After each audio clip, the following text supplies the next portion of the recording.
that created the most conflict and therefore growth would have been Nadine Ross, right? This ex-paramilitary leader of Shoreline. Yeah. I mean, and the personalities couldn't be further apart. You have the enigmatic Chloe Fraser, hustler, wheeling, dealing, always backing out when it gets too tough. And right. then the pragmatic, militant leader, Nadine Ross. It was perfect.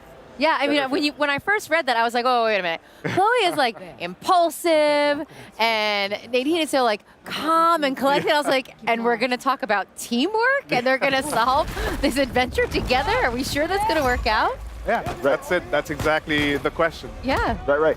So another thing we saw in that trailer is you guys revealed who the villain is in the game. And it's somebody that a lot of people might not have known about. I think diehard Uncharted fans might know who this is. Could you explain who that is, though? The villain? The villain. Well, the villain's Assav. Assav is this insurgent leader who's basically, creating turmoil in India right now. And he also has entitlement to these lands, at least he thinks he does.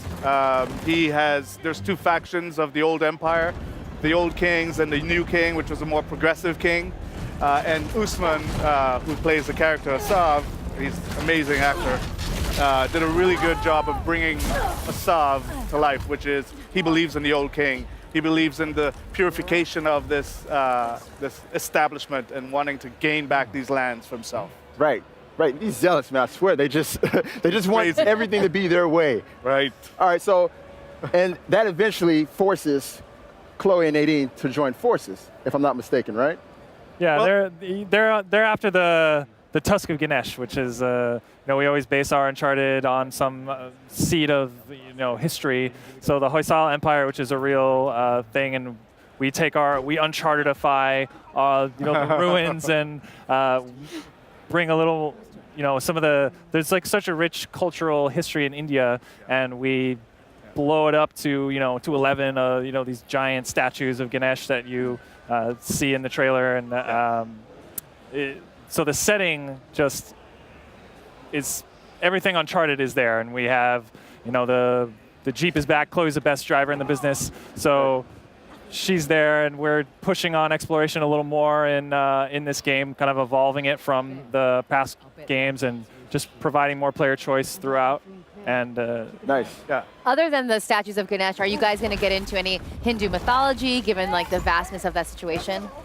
Well, these are archaeological sites. I have to say this, right? Because that's true.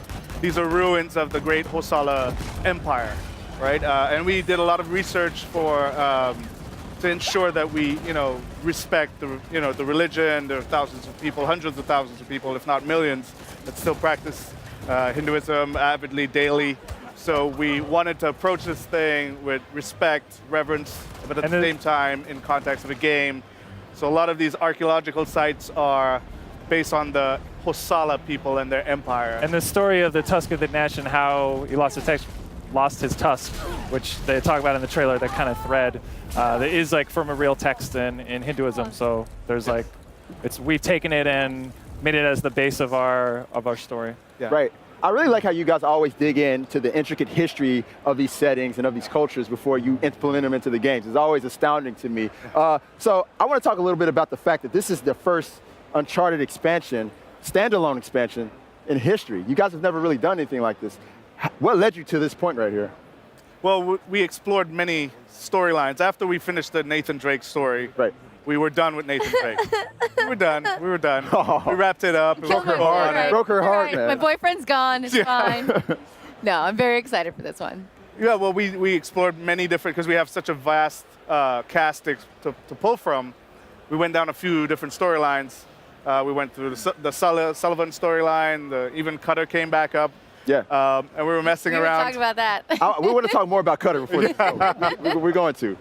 But the Chloe story just kept jumping back out at us. It was, she's such a self-preservationist. She's always like bailing out at the last minute. Right. And she was just an intriguing character. Exactly. She's a survivor. And we wanted to see how, just putting her up with someone like Nadine, if Chloe was the showrunner, if this was her job. Right. How would she fare? What would she stand to lose now that she has everything to lose? Right. Would she go all the distance? Would she complete the task? So these were the questions we started with that led to the last thing. You know, that's the one similarity I can see between the both of them. Is they're both kind of survivors. I kind of got that vibe from Nadine in Uncharted 4, the way she was. You could tell she really didn't like Wraith, but she was working with them because it was for her betterment, you know? Of course. And it was kind of the same thing with Chloe and Drake in Uncharted 2, so I really like that. Yeah. All right, so, you know, I'm a big multiplayer fan.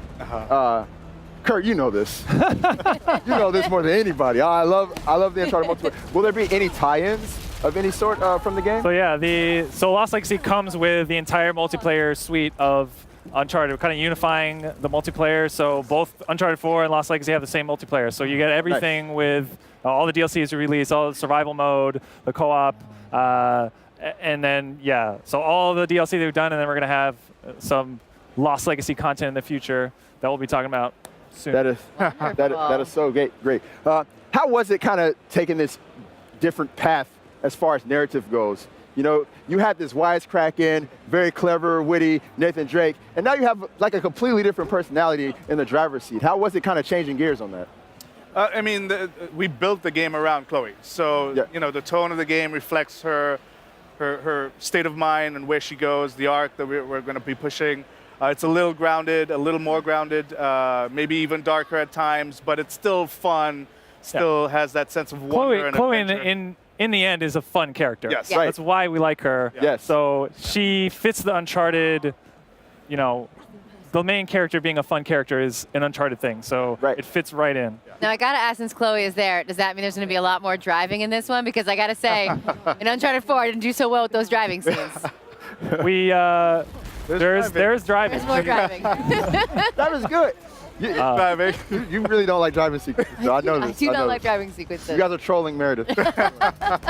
There's parts, we're trying to provide a lot of different options to the player. So there's parts where you drive, but there's also, you know, a lot of encounters you can engage or not engage with. We have a lot more stealth options and silence weapons, and the lock picking is a Silence weapons, that's kind of new, right? Yeah.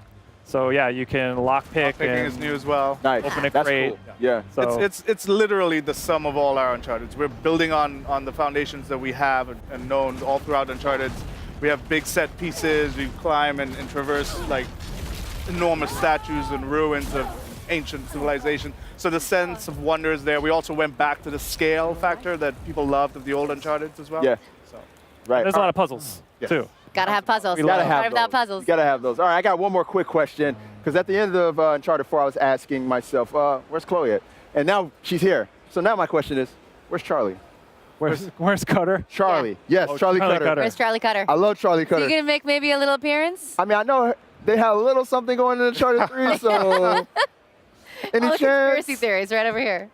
I would say that this story is about Nadine and Chloe. Okay, all right. But you never know, right? In another life. Maybe, yes. Well, I'm glad you guys at least mentioned him in Uncharted 4. That felt good. That felt good. Well, anyways, thank you very much, Sean and Kurt, for your time, and Meredith for joining us. Absolutely. And Thank on you. that note, we're going to go ahead and get ready for our next segment. We've got lots more coming here to PlayStation Live from E3, so stay tuned. PlayStation